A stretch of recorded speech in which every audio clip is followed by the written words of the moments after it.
The humanness of that was the depth of my ability to love. Everything starts with, I had this mushroom journey one time. And that's how this story starts. But when you do this sort of practice, you understand it. And I was just kind of flirting, and I said, "Should I go work with the shamans?" And he got really serious, and he said, "Yes, you really should." And I don't know, something touched my soul, and I felt it. Like I really should go work with these people.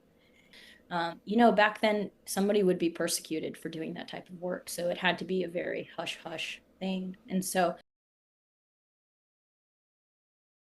Well, hello, welcome to the podcast, everybody. This is Laura Martinez, also known as the Neuroshamanic Healer. And I'm just going to start with what the hell is that?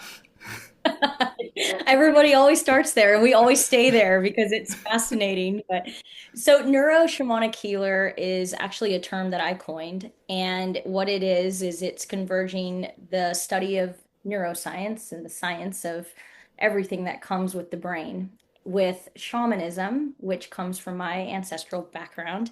I come from a line of curanderas, and we talked about that before the podcast and what We that did. means. But But can you yeah. explain that for people that, like me, previously had no idea? Absolutely. So basically, in Mexico, that would be considered a medicine woman or a witch doctor. I'm not a big fan of Ooh. the term witch doctor because it sounds a little dark. I only work in the light. But it really is the study of being able to heal someone from everything that they have, their natural resources that they come into the world with, the sun, spirit guides, spirit animals. So it's giving people resources that they already had. They just need to connect to.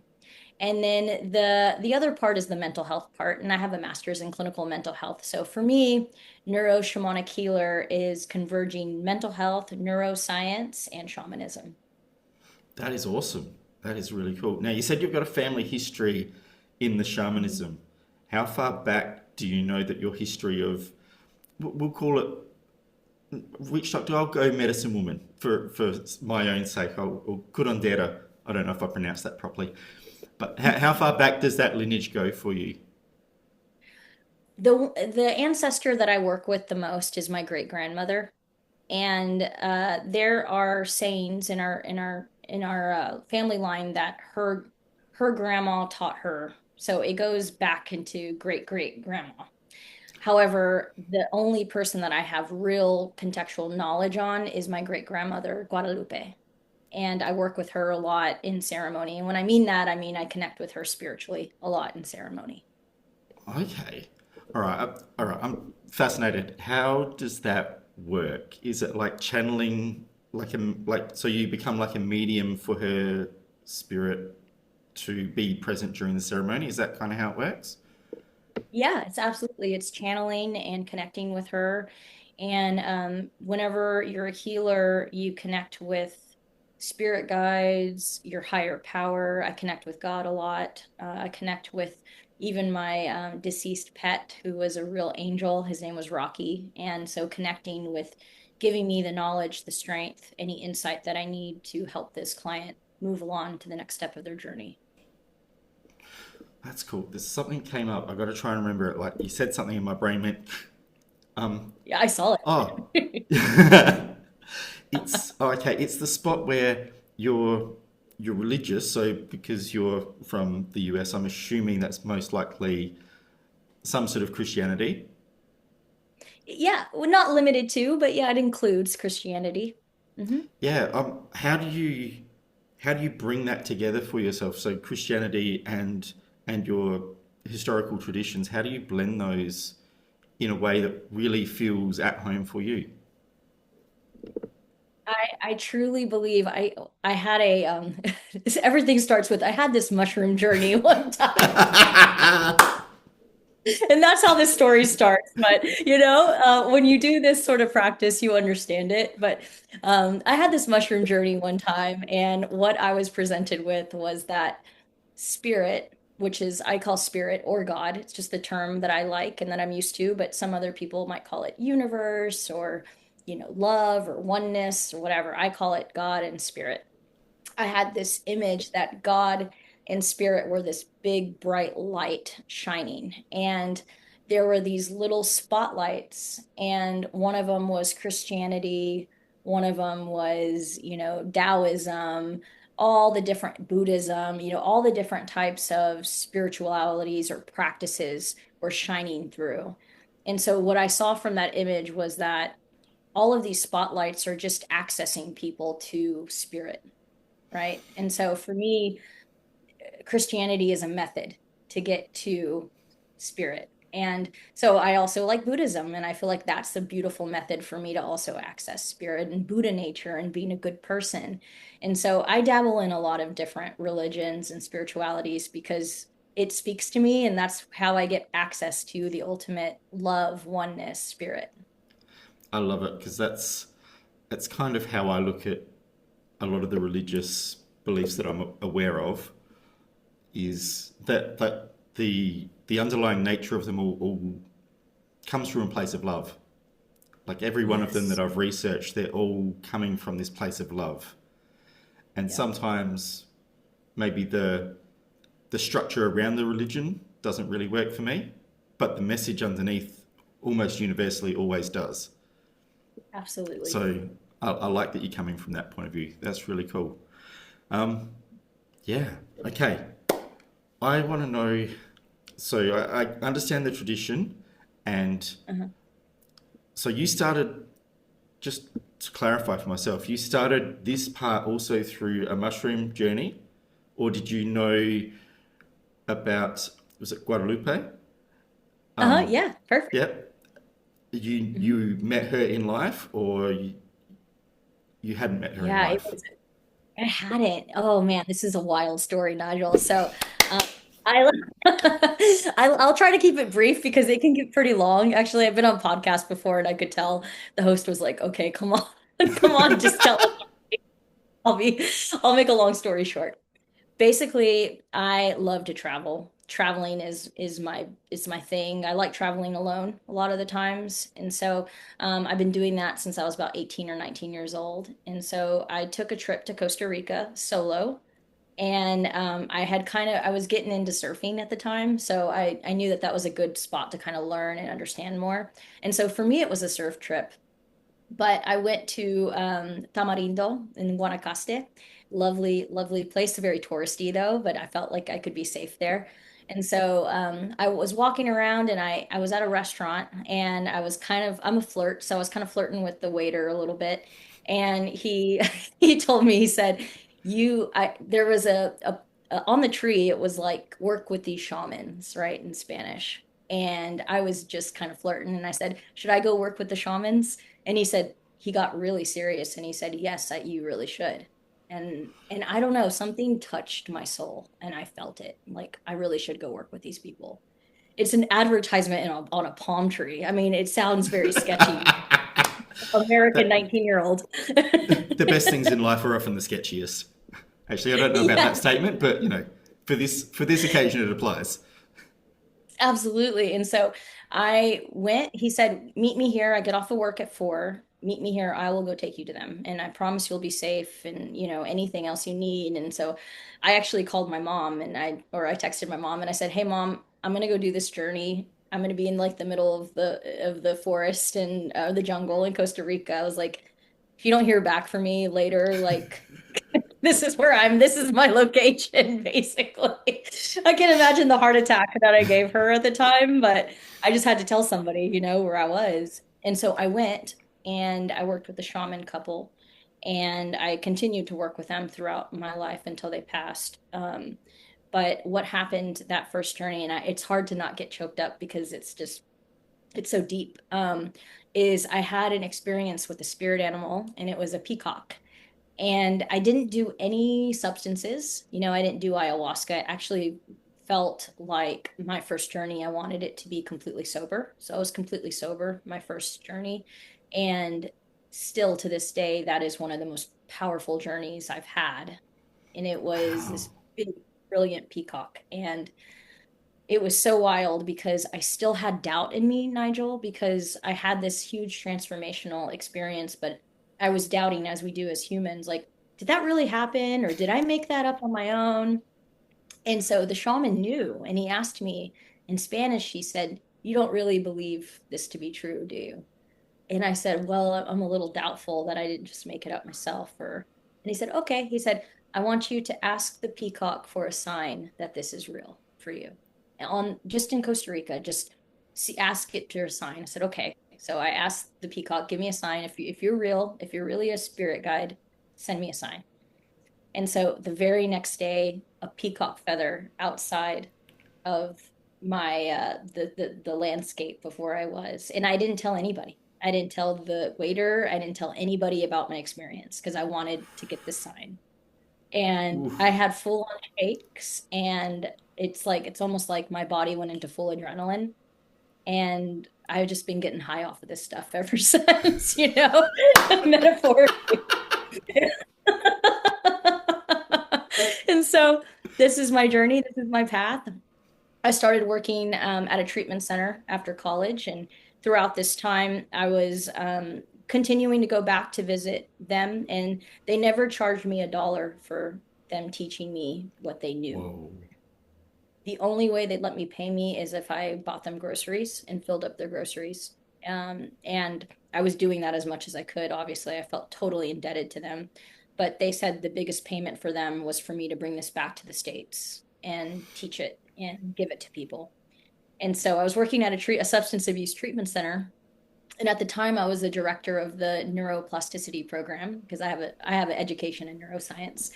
And so I said, "Man, they pretty much let me do whatever I want here. So I'm going to start doing, I'm not going to ask for permission. I'm just going to start doing the shamanic work with my clients." And I Who needs remember standard when I was, operating procedures? oh gosh, you never ask for permission. You always ask for forgiveness. So, so I started doing it, and more and more people were interested in it, and people were having these big experiences with their inner child, with deceased relatives. I had a client one time that had coffee with Jesus Christ. I mean, it was just these beautiful, and the therapist would be like, "What are you doing with our clients over there? Like, what is happening?" And I started telling them, "Well, I'm bringing the shamanic work that I've been learning in Costa Rica, and I've been bringing it over." And so it became a part of the program. That's And so cool. it was the experiences were so delicious, like the type of openings that clients were having and the healing that people were having. And I thought, this is way beyond talk therapy. This is deep. This is getting to somebody's psyche and subconscious soul. And so I did that work in the treatment center for about 8 to 9 years, like somewhere in there. And I decided, you know what? I think it's time to spread my wings and it's time to start my private practice. So that's what I'm doing now. I started my private practice in 2020. That is awesome. I love it. Just because you didn't want to ask for permission. That's all.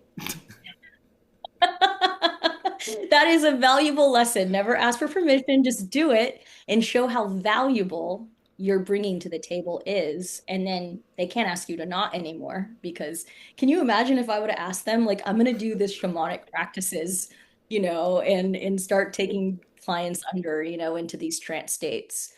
Oh, but you asked me about Guadalupe. I lost track. I'm sorry. No, So, no, we're good.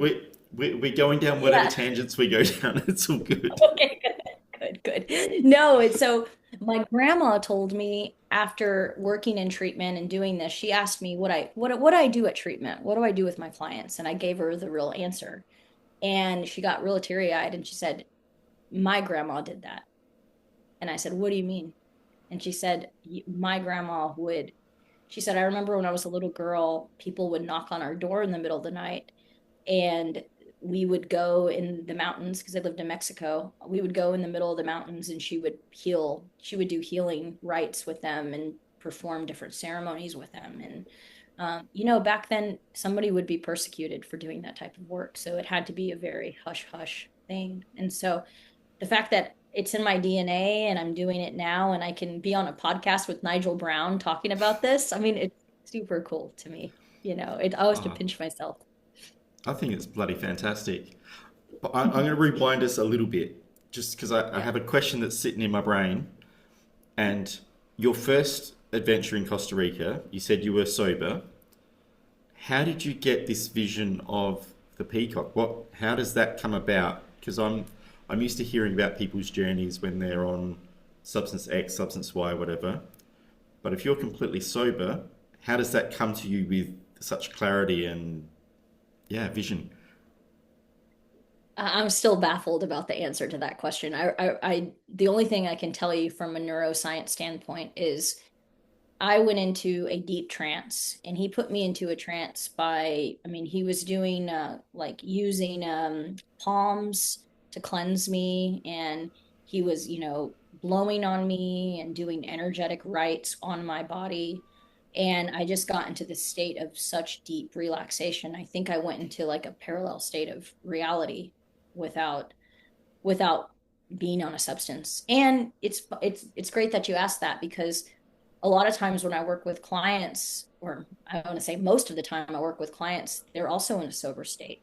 And so I take them into a trance just like I was taught. And I use the drum. The drum is my instrument, but the drum is what gets them into that trance state. And they have these hallucinations. Like I actually just did one before this, and he asked me, "Were you playing beach waves on your radio?" And I said, "No, I didn't have any beach waves going." And he said, "Oh my gosh, I heard the beach." And it was like right in my ear. So these things happen because our brain, the different structures of our brain, our prefrontal cortex and our amygdala, all these parts are being activated during that time. So our brain is creating our own imagery or hallucinations or auditory. So yeah, I do this work with my clients and they're all completely sober, usually completely sober. Yeah. At least as far as you know. Yes, exactly, exactly. Okay, I've got a question out the box, and feel free to say no because I haven't given you any warning or edit, whatever. It's just popped into my No, head. I'll probably say yes, but yeah, thank you for that. Can you play a little bit of the drum for us? Like, just so like a little taster for people that might be listening and Yes. watching. Yeah. Yeah, yeah. Do you want me to grab it right now? Yeah, that'd be awesome. Okay, I didn't know if you want me to wait till the end, but I can do No, it no, now. just Yeah. wait. We're Okay, just going with okay. the flow. It's back here. I've got my mini drum actually. That's Um, right. I can be the music in between. yeah. And she's back. So this is my mini drum. I'm in my office upstairs. I almost did the podcast up there. I've got my room, my yoga room, in our house, and I got all kinds of. I've got a big grandfather drum. I have my favorite drum that's pretty big, and I've got a mid-sized drum. This is the mini drum. So I like using this when I'm traveling. This is in my suitcase anytime I travel. So this is my traveling drum. So I'm going to change the audio, Hmm. and I'm going to ask you to be on silence, just because we'll get an echo. So I'm going Yep. to change my audio to musician, and then go ahead and okay, you got it. Okay.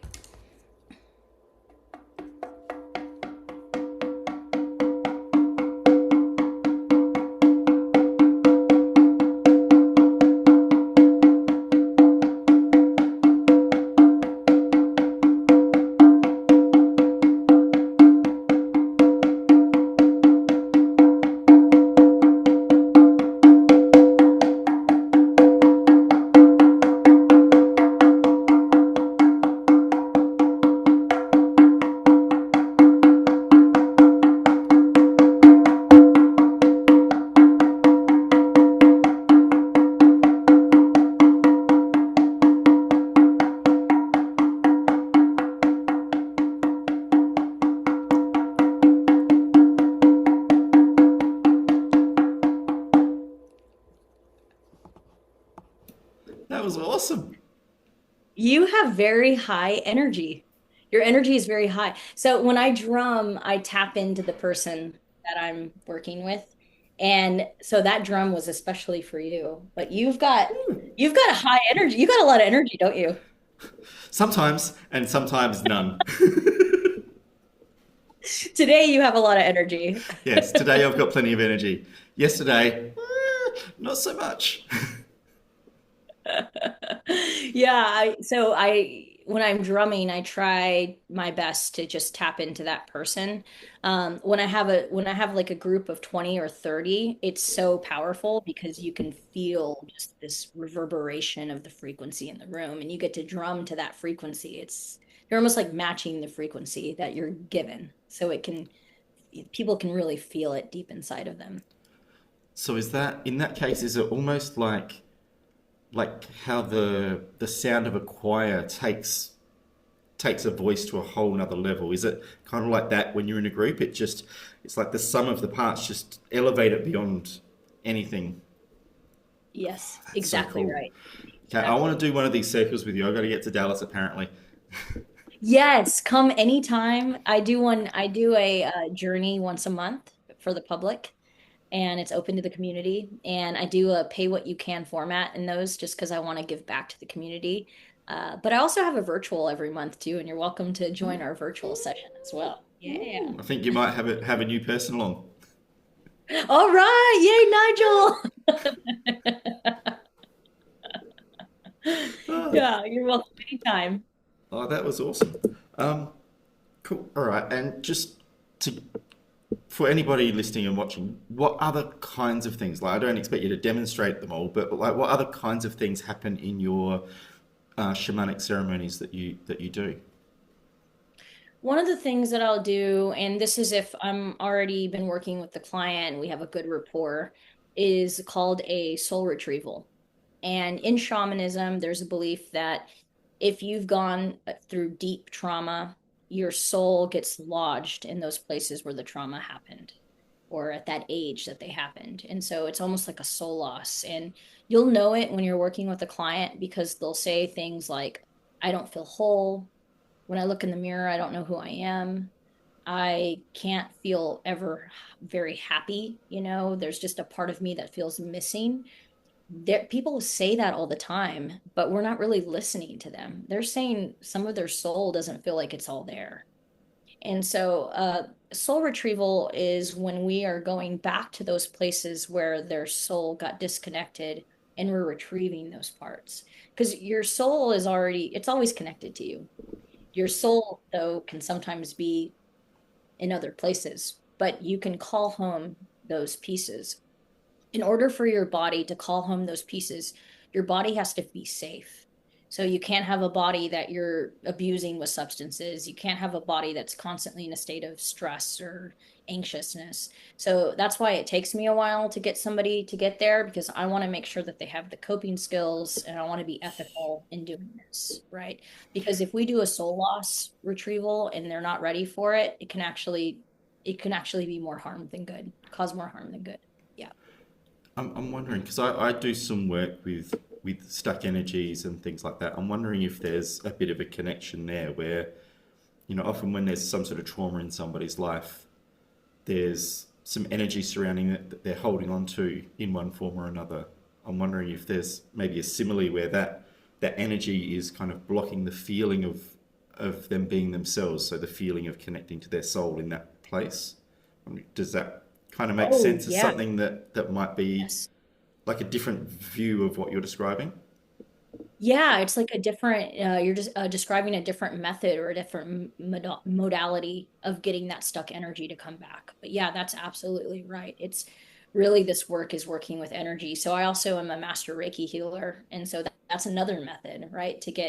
It's almost like you're using your energy to help their energy be balanced or to be complete.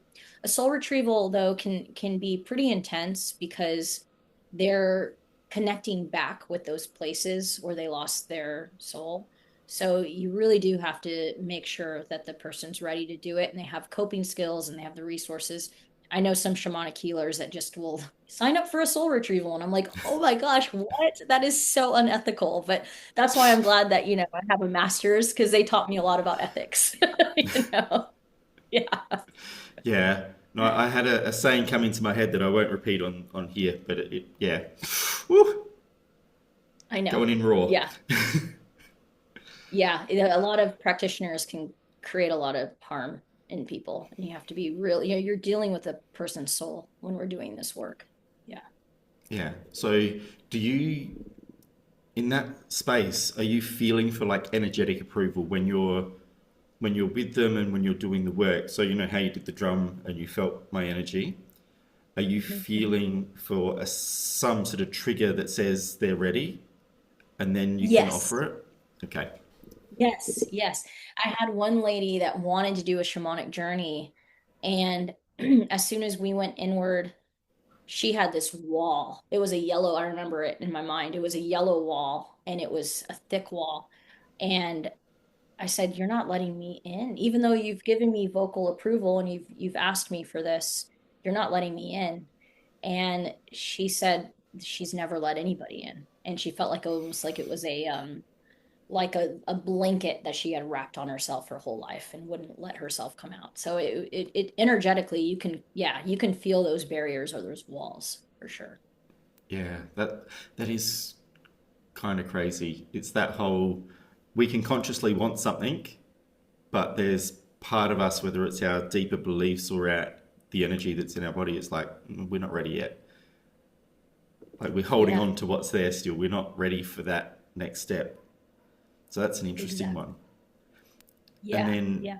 just as again, this is all coming from curiosity, but how then do you deal with that? Is it just you keep going along a slower journey to the point where that becomes something that is ready, so you can kind of chip away at things before you launch into this big soul retrieval? Yeah, exactly. So with this person in particular, once somebody has an energetic barrier that they don't want you in, even if they're saying, "Nigel, I want to do this work. I really do." I'm listening to the energy more than the words, right? Because there's something, there could be trauma that we don't know about. There could be something that, and if I kept going as a practitioner, even though she said yes, if I kept going, that's invasive, and then I might trigger something where somebody did something that she didn't want, even though she said she wanted it, right? Yeah. And so it can get, it can get messy. So with her in particular, what I did is we went back to doing just traditional therapeutic modalities. One of the ones that I use is cognitive processing, and I'm certified in cognitive processing therapy. And what that is like seeing stuck points in the mind, so working with the mind instead of working with the energy, and then Mm-hmm. getting her to a place of readiness where she can then do the journey. So, and we did actually. We were able to break down the barrier in the wall, and we were able to connect with trauma that she had suppressed. She knew about it. She just we hadn't worked on it. She hadn't told me about it yet. So Yeah. we worked on that trauma, and then we were able to do the journey. Yeah. That's awesome. I love that. That's because, like you say, there's a lot of people that would be, from a practitioner point of view, they might just be like eager to help and trying to do the right thing, but without that ability to listen and really properly respond, you can do a little bit more harm than good potentially. Absolutely. It's important as a practitioner to have lots of tools in your toolbox and be able to rely on other tools. I'm all about getting certified and more things and having more education and knowledge, because the more I do, the more I can help, right? Yeah. So all right. So you're a Reiki master. You're a shaman, and you're a. I'm just going to put it as neuroscientist. So I'm sure that you've got a slightly different version of it, but just for my simplicity, I'm going to put it as that. Yeah, What yeah, else no. have you got in the toolkit? I used to be a grapefruit farmer, you know, so I feel like that's an education. Yeah, it's an education. I'm not sure how it works, but anyway, yeah. All right. So if somebody's having a Yeah, hard time, go pick some grapefruit. You'll be fine. exactly. It's all about like growing your own things and being outside and connecting to the land. I mean, really, you could twist anything into shamanism. You really could. Yeah. Yeah. But no, like one of the things I really love to do is teach people about their brain, that neuroscience part. I love to teach them about their brain and why they're having the experiences they're having. And if we can discuss it and talk about it from a science standpoint, then this gives them more, it almost gives them more of permission to continue to go down this road. Like, okay, I have an explanation as to why my brain is doing what it's doing. Yeah, cool. Well, let's dig in there. Like, Yeah. so where do we begin? I guess I'll ask from a very simple, like personal experience. So when I was, yeah, when I was in my teenage years, there was something, I don't even know exactly what it was that caused it, but there was a point where I disengaged my brain. And I was there, but I wasn't really participating in life. So it's like I was sleepwalking through life. Oh, yeah. Is Yeah. there some sort of, can we bring the brain science into that and try and explain what the hell's going on in that space for somebody? Oh, yeah. Oh, yeah. Oh, yeah. So, right, there's a scientific definition of what you just talked about, and then there's a shamanic definition, and they can converge. So I'll tell you both. Excellent. So, so what you experienced is in science what we would call a functional freeze, where your brain has experienced trauma, grief, something, right? That made you dissociate. And that dissociation made you go into autopilot, right? And so the brain is a fascinating because it's going to protect you from any trauma that you have. It's almost like we don't have pain receptors up there, so that's almost our way to protect ourselves. Is if something really traumatic happens, I can dissociate and I don't have to connect with it. And our brain won't really show us what that painful thing is or that memory is until we're ready to feel it and experience it. And I see that a lot with my clients. They'll come to me and they're very dissociative, and I can tell in a session because they're just talking and they're not connecting to their emotions while they're talking. That's a big indicator that somebody might have functional freeze, right? Yeah. And so the amygdala in that instance, from the brain's standpoint, it's almost like overwhelmed. So we're not even dipping into the amygdala. We're actually using more of our prefrontal cortex, right? Our rational decisions. And you'll see people where they justify or they've dealt something really traumatic. Well, my dad had a bad experience growing up, so I can understand why he beat me growing up. So there's that justification. So right now we're Yeah. like, we're using frontal cortex. And then in shamanism, that functional freeze is more of like a soul loss, right? Your soul disconnected during that moment. And that would be one of the times where a soul retrieval would be beneficial if the person was ready for it. And so whenever we talk about being disconnected from ourselves, right? Almost depression, a depression like state. In shamanism, depression is you're not connected to self. You're not connected to you. You're not connected to your soul and your body and your mind. There's a disconnect going on. In shamanism, also anxiety, the definition of anxiety is being disconnected from source, whatever your source might be. And so dissociation, we see that as a disconnect from the mind, the body, and the spirit, and from source. So yeah, may I ask you a question about that? Yeah, sure. What, in your experience, because I can tell you're very connected now, how did you get back? How did you get connected back to yourself? Through many years of pain. Yeah. Yeah. So I think the best way I can describe that is, yeah, that there was an event that happened in my early teens, I think it was, um, which was the likely single point, but there was a lot of other stuff. As with everything, it's always more complex than just a single thing. Well, it's often more complex than just a single thing. Yeah. And so I shut down in my early teens, and then I was okay. I was getting through life, but I was never really connected. At, I got married, had kids, got a divorce, and that state, there was fluctuations in it. That state took me down to a really dark place. So at the divorce, I saw something in people that I'd never seen before, and my belief in humanity was shaken. Yeah. So Yeah. from there, it was a very dark place, and I took probably another 10 years to pull myself out with help from a few people. And I tried so many different things, and most of them didn't work at all. Hmm. Yeah. And it was actually when I started doing some artwork. Just for no apparent reason, I was just like, okay, I've got this camera and the time when my kids weren't with me, it's like, all right, what can I do? So I started making this crazy artwork, and those moments of getting lost in the artwork and not thinking about the future or the past or anything like that, that was the starting steps to get me out of it.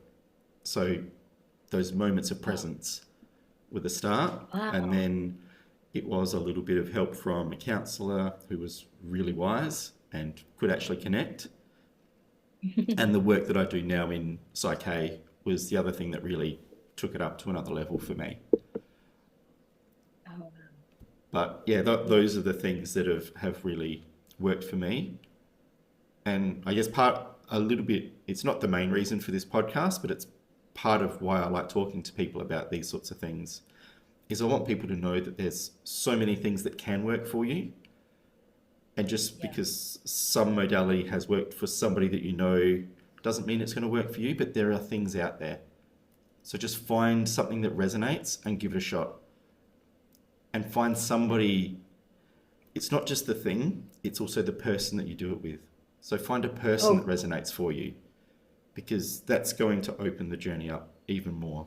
And there's way more than one way to do this. oh yeah. Which gets me to asking a question of you. Yes. Because when I was that young, there was no way in hell I was doing anything woo woo. Nothing that even smelled of Yeah. woo woo. Not a hope in Hmm. hell. Full logic brain. You're not going to tell me anything that I cannot see, feel, or touch. Simple as that. Oh, oh yeah. So in that case, from the brain science point of view, is there anything that can be done from that vision, from that perspective, to help re-engage the brain, like chemically or something like that, where you can feed the brain more of something it needs to establish that connection a bit more? Is that possible? Oh yeah. Oh Yeah. yeah. You know, so I have those three boxes I work from, and I'll ask a client if when I do a consultation, I'll say, okay, I like dipping in all three boxes, but if you, for any reason, don't want me to go into the shamanic box or therapy or whatever, like we can, edit that. We can do whatever box you want. And so I had a guy and he was like, I just want you to be in the neuroscience box and the mental health box. I don't want you to go into the shamanic stuff. That stuff freaks me out. I don't want anything to do with it. I was like, okay, cool. He said, but I like you and I feel like I want to work with you. I was like, okay. So we stayed in those boxes and then we got to this plateau and I told him, I said, we had built a lot of rapport and I felt like he really trusted me. And I said, I really think we need to dip into that third box you don't want to go into. And he was like, okay, at this point, I'll do it just because you're asking me to. And we did. And the amount of growth that he had was so big. But to answer your question, when we were in that neuroscience box, we did a lot of, I love doing neurotherapy. There's a device that I really like. It's called the bioacoustical utilization device. Say And that three basically, times fast. I know it's called BOD for short. Let's just call it the BOD.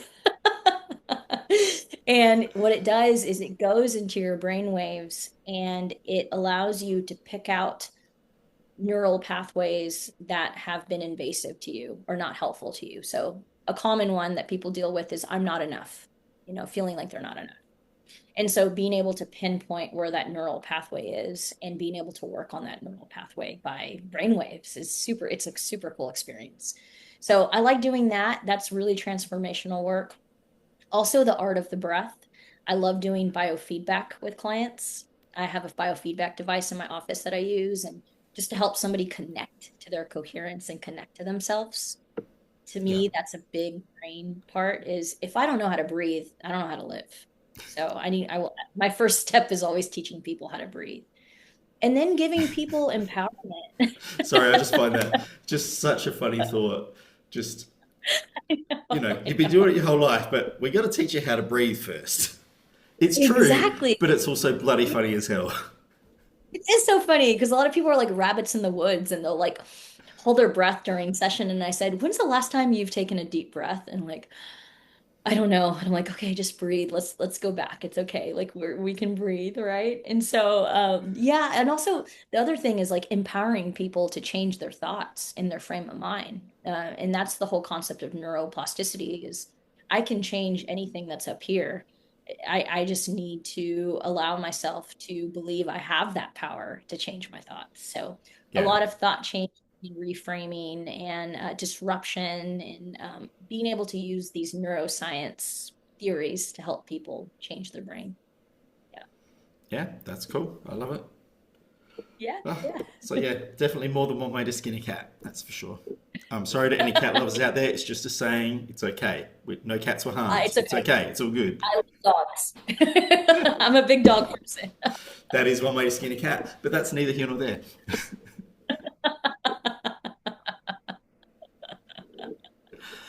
Um, okay. Now I'm lost. All right.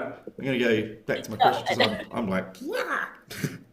No, I know. I love that we're just go all over the place, though. It's my favorite kind of conversation to have. Okay. I'm going to pull it back to something that you are creating at the moment. So you're creating some sort of offering, some sort of curriculum. Could you explain that to everybody watching? Yes, thank you for that. So right now I have created curriculum that is four different tiers. So basically it's anybody who wants that foundational neuroscience in a, just to know a little bit more and they can apply it to themselves, all the way to that deep practitioner that's like, okay, I'm already doing shaman work, I'm already doing work with a client, I'm a therapist, and I want to, include this certification into the work that I do. So tier 3 and 4 are the tiers that people get certified in neuroshamanic healing. And so I'm teaching everything from the basics to the breath to the neuroscience of why we're doing what we're doing. So then they can explain that to their clients as well, to the deep ceremonial rites, the energy work, everything. So I'm really excited because I am actually taking 10 people for free through this curriculum, and I already got applications in, and I had an overwhelming amount of applications, so that was really cool to see because I thought maybe I might not even get an even 10. We'll see what happens. But I got an overwhelming amount, and so I'm taking these people, these 10, in January to go through the curriculum. We're also going to start a group where we're meeting together and we're doing shamanic work together. We're able to get vulnerable and share our own healing experiences, and I'm just so stoked for it because going back to the couple in Costa Rica that taught me everything. They asked me to put this out into the world, and I think that this is a step to do that. So I'm very excited about it. That's awesome. Clearly, I'm too late to put in my to put in my hands, but there's always options for the paid version later, so I'm okay with that. I can Yes, deal. there is. Thank you, Nigel. If only we didn't do this podcast like a week sooner because we just picked Ah, like this. when things are meant to be, they're meant to be. It's all good. Oh, I'm more than happy to pay. Easy. Um, okay. So yeah, tell me a bit more. Like, so there's different degrees, but how long? If somebody wanted the level 4 stuff, how long is at this point? How long is that going to take them? that's a good question. So it's a 20-week curriculum and Ooh, it's okay. self-paced. So if they're really cooking and they're doing a lesson a week, then it would take 20 weeks. And that includes sessions with me. So, I'm giving out 5 sessions with me, and then also being included in our group that meets once a week. So, getting a lot of practice, getting a lot of knowledge, being able to rely on the group to serve, as feedback and being able to, because some of these, if you're level 3 or 4, you're usually already working with clients, and so you Yep. usually already have a handle on the different things that come up in a session. And so levels 1 and 2 are more, I'm not working with anybody, but I want to be able to apply this knowledge to myself. Yeah. Yep. I get that because that's how I started on my journey with the modality that I use. Is I wasn't planning on helping other people with it. I just want to help myself because I figure if you've got the skills yourself, You will still need help every now and again because we all have blind spots. There's all things that we don't see in ourselves that others can help us see. But if we have the tools ourselves, when we need it, the tools are right there, which Oh is yeah. pretty awesome. So for anyone that wants to help themselves, you know where to go. Yeah. Can you tell me in a nutshell what you do for your work? Because we didn't get to talk Okay. too much, but we've been focusing on me. I want to know more about you. Oh, no, no, I'm happy with it's where it's at, but Yeah, tell me about the work that you do. I'm um, interested. so the main work I do with people, it's a I'm just going to call it a bastardized version of Psyche. So Mm. Psyche is already a conglomeration of a few different modalities brought into one, and I've pretty much stripped out what I felt was not essential from my point of view, and I've rationed it down to a really simplified process. And all we're really doing is taking a person, and there's a little bit of talk sometimes, doesn't even have to be any talk though, and we're trying to align the conscious mind, the subconscious mind, which is driving 95% of what you do, but is really difficult to directly interact with, and the energy system in the body, and we're bringing those all into alignment.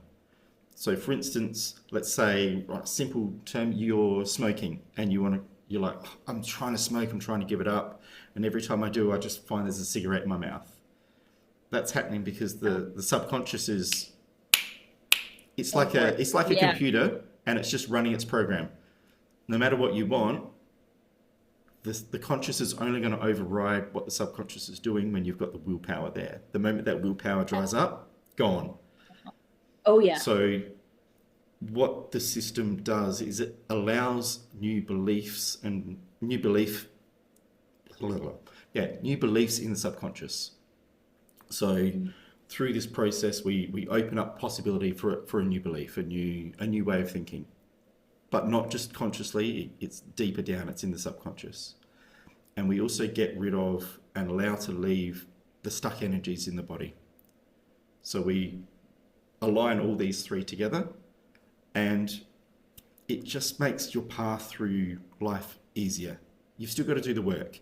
This just Yeah. Okay. basically tears down the obstructions that are in your way, and then you can continue to make choices as to what you do. You have to take the action. With all of this stuff, you have to take the action. If you don't take the action towards your goal, I can make the pathway as smooth as a highway, but if you don't take the action to go down there, you'll end up back where you were before eventually. So Oh yeah. it's a place where you can change, and yeah, you can make massive change, but you still have to want it. You still have to choose it. As with everything, Yeah. you Everything. know. I was gonna say that's everything. Yeah, there is no pill No, to yeah, no. And I'm glad there isn't because the work is the part that gets you the transformation. And the work is the part where you can be proud of yourself and that's yeah, empowering. Yeah. yeah. And everything we go through in life is likely to hit something in us that we've like stored in some way, shape, or form with some sort of value system, some sort of belief about it in our mind. And every time we hit something, it hits our belief, and our subconscious just rolls into its whatever program it is. And then we're like, oh, and there we go. Like when we get angry over seemingly nothing, or if we get, had a client who was scared of cockroaches. And just by, we didn't even talk about cockroaches directly, it was just see the cockroaches in your mind. You sit in certain body positions, and you have certain breathing techniques that we do, and we're feeling the energy, and you're just feeling and watching the energy. And for most people, it will just leave, and then 3 days later, she saw a cockroach. Normally, it would be like, I'm not going to Oh actually yeah. scream, but it would be like scream. Nothing. It was just, oh, there's a cockroach. Just boom. Wow. I believe it. Wow, I want to work with you, Nigel. That sounds amazing. Anytime. That sounds awesome. Yeah, so I mean, that sounds like that's almost shamanic work too, of being able to release that energy, that's like the stuck energy you talked about, being able to release that. And Yeah, wow, yeah. that's I very, mean, it sounds really like different ceremony surrounding it, but Mhm. doing a very similar thing. Yeah. Oh yeah. Yeah. Oh, Yeah, so cool, Nigel. I love that. yeah. And that's the part that I love, like having these conversations. It's like I get excited because I'm like, ooh, this sounds really interesting what you're doing. Like that sounds kind of fascinating because for me there's an element of history about what you're doing as well because of the tradition of it. And I'm a big lover of history, so for me there's like a bit of a calling there. It's like, that sounds kind of intriguing. What's going on there? And for you, Oh you've yeah. learned something new as well, so that's awesome. Yeah, yeah. Oh, this is so cool. Yeah, we'll have to stay connected because I definitely Yeah. want to hear more what you're doing. And also, are you open to working with clients like online?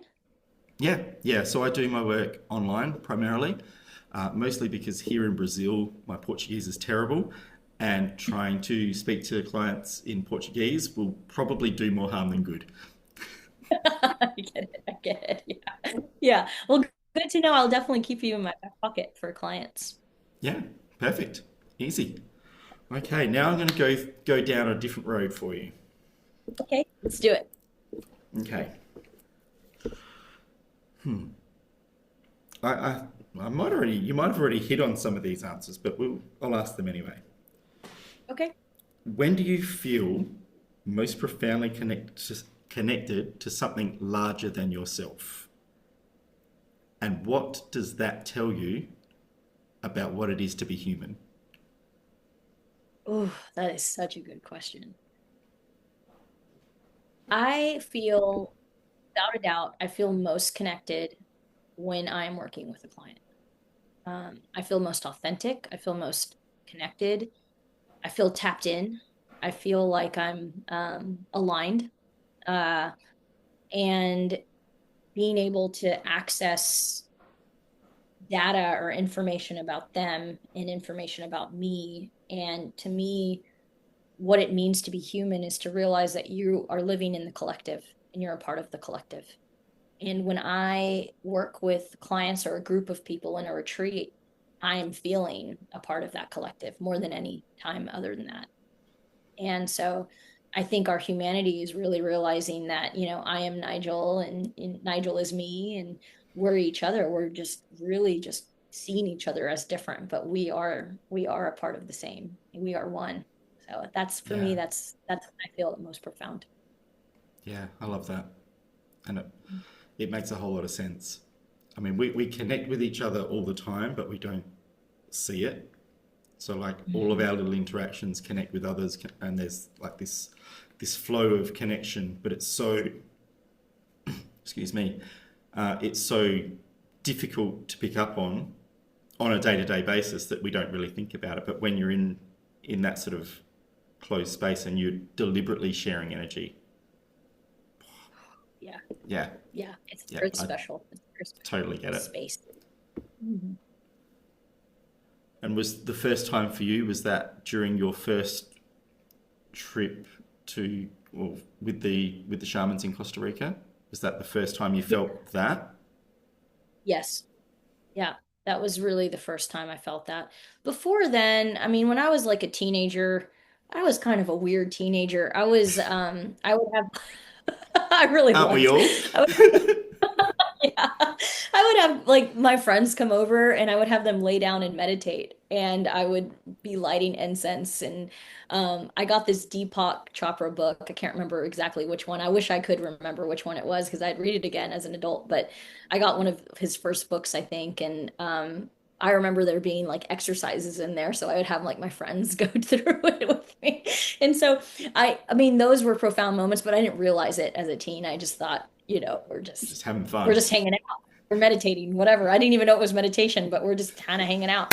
So, I, know, but I have this now I vision get in my head of, I really like you guys, but I like you better when you shut up. We're all going to have a yeah, meditation. everybody's gonna lay down and shut up, and I'm gonna light my incense, and I'm gonna take charge of this whole room. So yeah, yeah, that's my teenage self for sure. But yeah, I think now I can just see how special and profound it is, as an adult. Yeah, Yeah. yeah. Mhm. Do you have one? Have you had one of those connected moments that stands out above the rest, or they all kind of sing at a similar level with a slightly different harmony? Oh, yeah, I have so many different clients that are coming to my mind right now that like we really connected and there was a lot of transformation that happened as a result. And I had a client and she actually we still keep in touch, but she grew up with a very abusive father who was basically giving her heroin her since she was 7. And also Jesus. treated her yeah, treated her like his wife. So it was very incestuous and Ugh. it was really awful story. Yeah. But I remember the first time she came to treatment was when I was working in treatment, and she presented almost like a 7 or 8 year old child because she was so damn, and she was an 18-year-old, right? And I remember looking into her eyes, and spirit just told me, like, just say, hey, I'm going to be your friend, and I'll be your friend for the rest of your life. The most unethical thing to say to someone, right? Like, you really shouldn't say that, but it didn't matter. It did not matter. It's like I knew I needed to say that. And we did start a lovely bond and we did a lot of work together, and she's sober to this day. She has her own children, she has her own husband, like she has a farm. Like she's just like so healthy and so amazing. And so me getting to see the transition of her life because of all this work she's done is just like, I mean, that to me is just so special, being able to stay connected to some of the people I've worked with, years and years ago. So, and I'm getting teary eyed because it's just such a special person to me. I Yeah. think that's lovely. I really do. Yeah. And Yeah. I think that your willingness, your bravery to do something beyond conventional ethics Yeah. should Yeah. be applauded because Thank you. ethics are there for a reason. Mhm. But I'm no expert in ethics, mind you. But it feels to me that if you know that what you're doing is coming from the right place for the right person at the right moment, there's always exceptions to rules. Yes. But Yes. it's a tricky space, and it Yeah. takes Oh, bravery to yeah. do what you did. Mhm. There's potential that it doesn't work. It's potential that you might misread the signals, etc. But that's why I think it was a courageous and beautiful thing. And look what it's helped this woman change in her life. Crazy. Yeah. Love it. Yeah. Yeah. Yeah. Yeah. It's I such know I was going a to ask more mindful. about it, but I'm just sitting in, just, Yeah. yeah, where I no longer Yeah. have Yeah. words coming out my mouth. Yeah, I'm sitting in that place. Yeah. Yeah. Me too. And you made me cry. But it's I don't good. make people cry. It's a good cry. It's like, you got me in touch with my spirit and soul and why I do this work. And as you know, like the longer that you do work like this, you can get really jaded. You can. And it's important to not. It's important to stay connected to why you're here and why you're doing what you're doing. So thank you for that. You gave me that again. Appreciate My pleasure. But now you've brought up another question. it. How do Okay, go it's the way it works. How do you yourself on a regular basis keep from getting to that place of feeling a bit jaded? Do you have a process that you do on a regular basis for yourself that keeps you more grounded and more present to the work you're doing? I do. I really take good care of myself. I mean, I almost feel like my life is built around self-care to do the work that I do, and some, right? So I can give, there's some practitioners that just do enough self-care to do their practice. I feel like I do enough self-care to give to my loved ones in my life, to my friends, to my family. I mean, all of that. So, yeah, my routine starts at 6 in the morning, and I get up and Woo! I go to the exercise, I go on a run, I lift weights. So I do whatever I can, take care of myself. But I also meditate. I also do a nature walk every single day.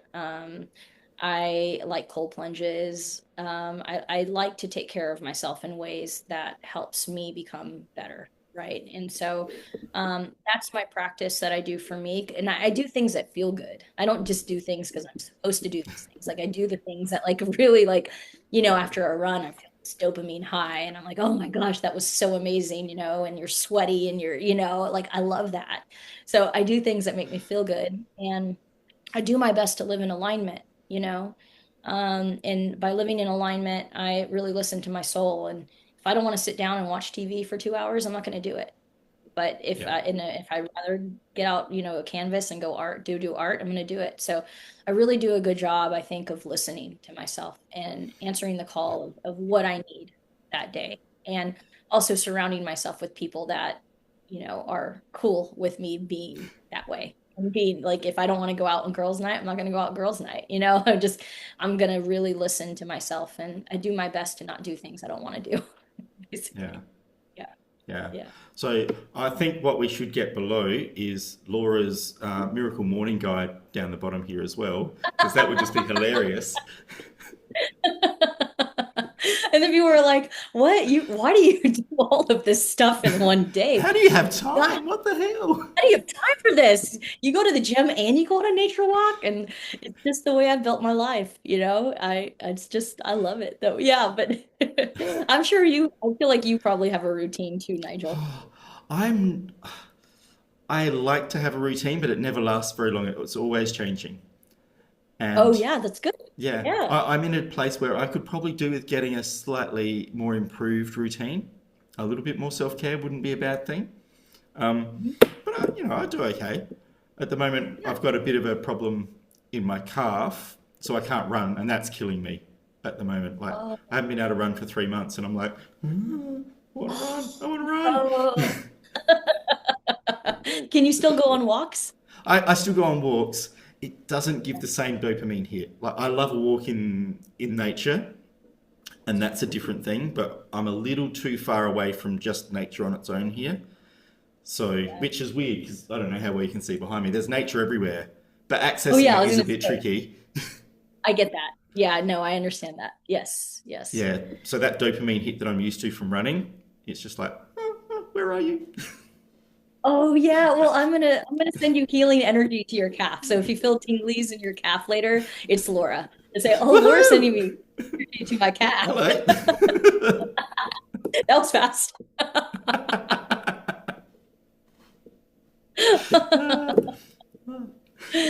And you think I'm joking, Nigel. Oh no, I'm pretty sure you're not. I've worked that much out.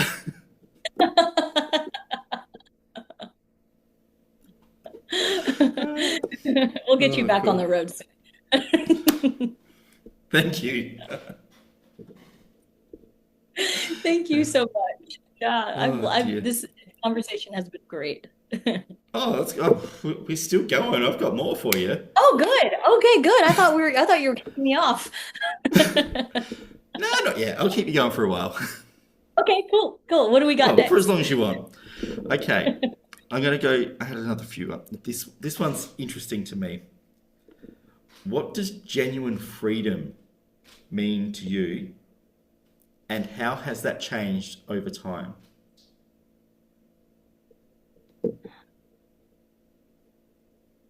Man, that is such a good question. I feel like genuine freedom back then was like maybe when I was younger, like in my 20s, I would say I probably thought genuine freedom was like not having too many responsibilities, maybe, right? Mm-hmm. Or being free and, doing what I want when I want. And now I realize that genuine freedom, it truly comes from the inside and how free do you feel inside of yourself. It's not an external thing. It's not about externals. It's not about No. responsibilities. It's not about what you have to do. It's about how free do you feel in all the things you are doing. And so, again, I talked about alignment, but again, freedom for me is living in alignment and finding peace, even if you're going through a shitstorm. and you're going through some stuff that's hard, which we all do as humans, if I can find peace inside of myself anywhere, because I feel like there's always somewhere we can connect to peace inside ourselves, then I have genuine freedom over my condition, my internal condition. And that's the most freedom you can have, is what's going on in your internal condition. Yeah, Yeah, that would be my answer. that's lovely. That's awesome. I know for me when I was younger, it was keys and a car was my sense of freedom. Which is those nice things to have, though. Oh yeah, they're good. They're good, but that was the limit of like no responsibilities, keys, a car, and a tank full of gas. I was happy. I can't believe I just said gas. As an Australian, I'm horrified, but I just did it anyway. Um, Oh, that's okay. It works for me. That's what we call it. yeah, but nowadays I see it as presence. Mhm. I see freedom as total presence, which means I'm not free all that often in the days because I get into presence and then I'm right out of it again. But Oh yeah, we all do that. Yeah. but Oh yeah, yeah. that's what that is to me. But yeah, I love what you said because it all comes from within. Yeah. Yeah. And it would you almost say for you it's like a feeling of peace? Yeah. Yeah, it is. It's a feeling of peace and a feeling of happiness. Like Tara Brach, she was one of like the first practitioners I listened to with meditation, and she talks about something called happy for no reason. Like you've reached that state of presence when you're happy for no reason. Like you don't have to say, "Well, I'm happy because I won this," or "I'm happy because I've got this money." It's like, "No, I'm just happy because I exist." Yeah. Yeah. Have you ever been happy when you're sick? Happy when I'm sick. So like still enjoying life even though like your body's like dying slowly. Yeah, yeah. Yeah, I feel like I have. I feel like it's hard to do though, I mean, Yeah. when your body's not in a good condition, it's really hard to connect with that piece. But yeah, I can't think of a circumstance, but I feel like I have. When you said that, I was like, yeah, I felt that. I felt that before. I had a recognition when you said that. Yeah, I think it happened for me the first time maybe 6 months ago. I had Yeah. come back from Australia and for whatever reason I got this something that triggered some asthma and I was Mm. basically bedridden for a month with coughing and asthma and barely breathing and it was pretty bad. But weirdly enough, through it all, somehow I was like, oh, it's okay. And I was just, it wasn't like I was going, yeah, it's awesome. It was more like, it just is. It And I was is. there and it was Yeah. terrible, but it was still perfectly fine. Like, it wasn't like, oh, I'm joyful that I'm like coughing my guts up. Sick. Yeah. But it was like, there was a peace in the sickness. It was really bizarre for me. That's why I just thought I'd Oh, ask. it's like acceptance. Like you just had Yeah, that yeah, everything. Like, okay, this is just the way it is right now, and that's okay. yeah, yeah. It was very freaky. Very, very freaky. Yeah. Okay. What have I got next? All right, one more from this page. Sorry, I did have a bit of a list planned, but you know. Oh no, good. I'm good with it. I'm excited. I'm like, what is he going to ask next? These are really great questions. No, that one's too close to the other one. I think I already know your answer, so we'll go something different. Which pain or challenge in life has revealed the deepest truth of what it is to be human to you? Oh my gosh, that's so good. What pain? Can you repeat it one more Yeah, time? I yeah. want to make sure I have my teeth in it. So, which pain or challenge in your life has revealed the deepest truth of what it is to be human? There's so many to choose from. Um, It's a smorgasbord. I know. It's like, let me get out my trauma book. No, I'm just kidding. I'm just gonna go with the first thing that comes to my mind is when my soul dog died. Um, I have never experienced a deep pain, but at the same time, a deep love it was such a magical, painful experience. I learned about it on my way home from Iceland, actually. So I was on a flight, and it was like, so I had to sit with it. I had to sit with the pain, and I think that's probably what made it what, when you talk about it and you ask me that question, I had to sit in that pain for 3 hours because it was a 3 hour flight from New York to Texas. And I wasn't just like kind of crying. I was like hyperventilating, crying. Like I couldn't believe I didn't get to, because I wasn't able to be there when he died. And that he was, I had had him for 14 years. So it was like a child to me, and we were so tight and so close. And so I think the humanness of that was the depth of my ability to love a creature that can't talk to you, and dogs, as you like I said, I love dogs. They love you unconditionally. And so I was able to really touch that deep place of pain. The next day my eyes looked like two frogs. Like they were just like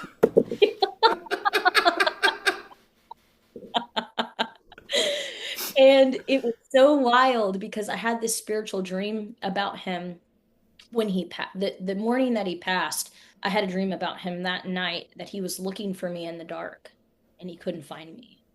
And so this his name was Rocky. Rocky and I were so connected. And I woke up and I called my mom because my mom and dad were taking care of him. And she said, "Oh my gosh, that's so crazy." She's like, "We're on the way to the emergency vet right now." And I was like, "Oh my gosh." And I didn't know he was sick. They didn't tell me because they don't want to ruin my trip or anything. Yeah. But that pain was so deep. And me and Rocky still commune in the spirit. And I'll see him in my dreams a lot. I'll also meet him in a parallel universe, and him and I connect. And so when you say what it feels to be human, I think about how our souls can lapse time and space. He's not here physically on this world, but he's here. Like he's with me, and I feel him, and I know his presence. And I really do feel him when I do my shamanic work because he was a healer dog. I mean, I brought him in all my journeys, all my ceremonies, everything. He was there and he knew what to do. He was a part of the team. And so, yeah, I think to be really human is to not be constricted by time and space. And it's something larger than that you can't even describe. I'm having a hard time describing it, but when you know, you Ooh. know. Yeah. You say you can't describe it, but I was feeling it. So, Yeah, yeah, you can only feel it, and that's being human. It's like can't really describe it with words, but you feel it and you know it. you know? yeah. Yeah. Excuse me one moment. Oh, you're fine. You're fine.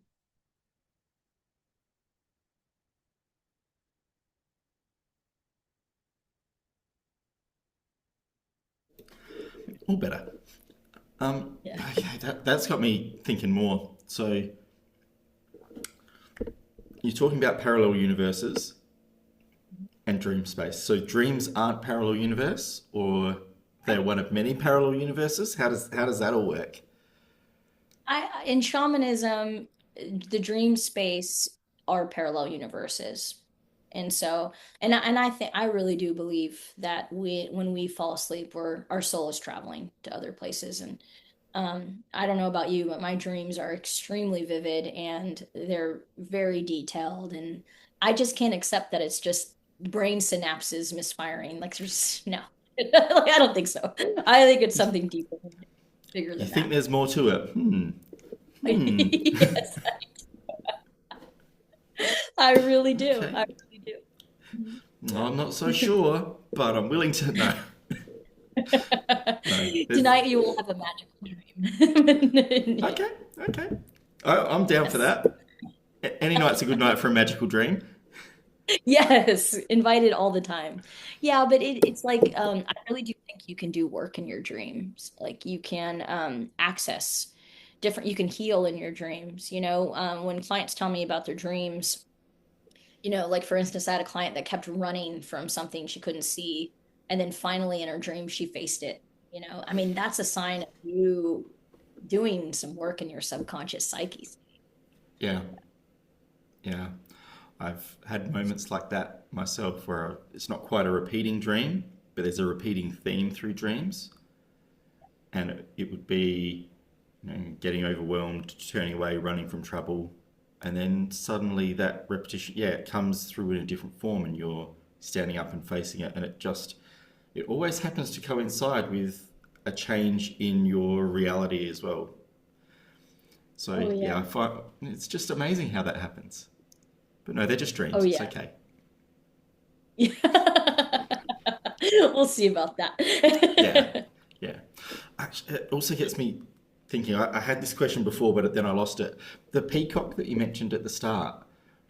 What have you been able to work out the relevance of the peacock? Like, is it just the spirit animal, or is there some other like references and connections that has for you? Yeah, so the way that spirit animals work is they each have a unique message to give you. And so the message of the peacock is to be bold with who you are and to be authentic with who you are.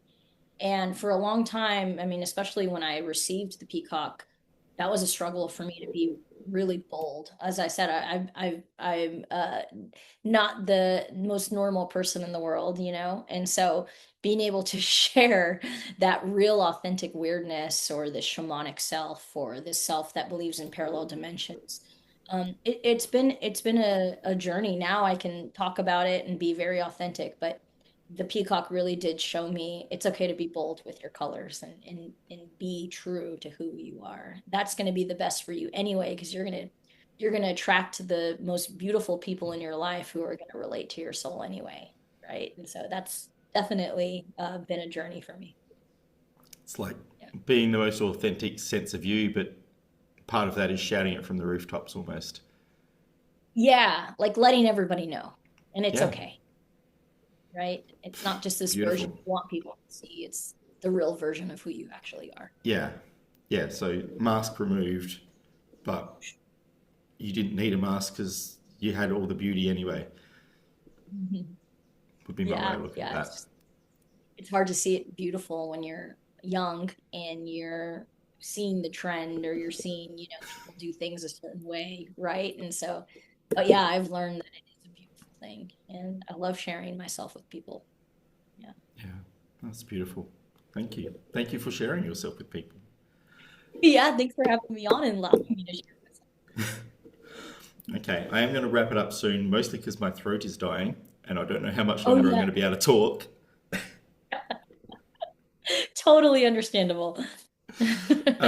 But if you're keen, I'd love to have you on again sometime because this is a great Yeah. connection. Um, Oh yeah. Yeah. I would love to yeah, be on. I feel because the same. Yeah. there's a whole lot more I'd love to explore. So yeah, be happy to do that again. Okay, my first question for you, and this is for you to tell the people that are listening and watching. Who would you most love to be connected with, to meet or to talk? So if somebody's watching that happens to know this person, maybe we can get some sort of connection happening there. So out of all the people in the world, who would you most love to be able to connect with? Oh, like somebody whose existence, like a Yes. podcaster? Oh, okay. Anybody. It could be the lead singer of a band. It could be some religious figure. It doesn't matter. This is a you thing. Oh, somebody who's living. You're like, Ideally, yes, there's because otherwise that's going to get tricky. I mean, I might know some people that can help you with that, but woof. um you know what? I don't know why Spirit's telling me to say this, but I think Joe Rogan's pretty cool. I think it would, and he's Okay. in Austin. I was like, I think it would be cool to connect with him. If you're talking about a podcaster, I think it would be cool to connect with Joe Rogan since he lives in Austin. Um, but as far as spiritual people, um, I think Jack Kornfield is such a cool, he's a Buddhist meditator, and he was one of the first people to get me into meditation. And I think it would be so cool to tell him and say, hey, thank you for getting me on this path.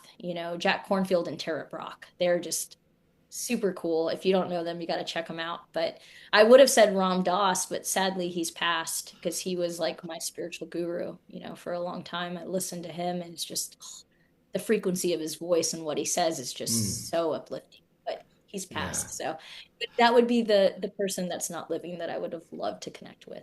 Yeah. Okay.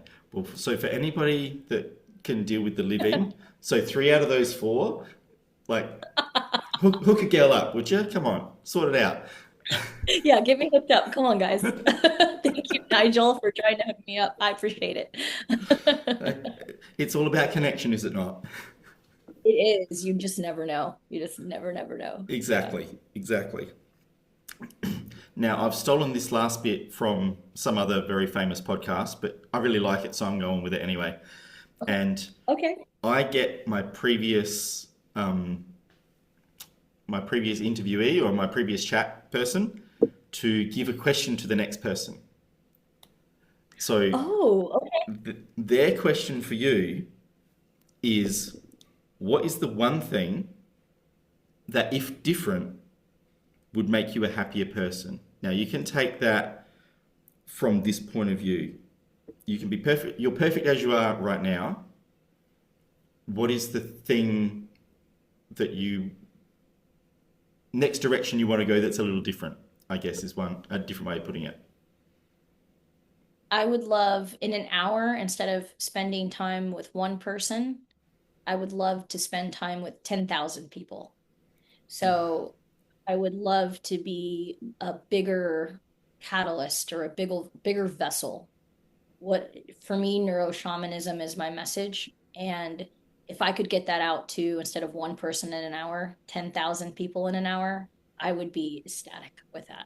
Just to be able to share that people are so powerful and that they're so expansive and that they need to believe in themselves because we are creators. We are magnets. We are powerful. And I just want people to know that. So if people could know that through neuro shamanism and I could be just a catalyst to help them figure that out, I would be I could die and be the happiest woman in the world.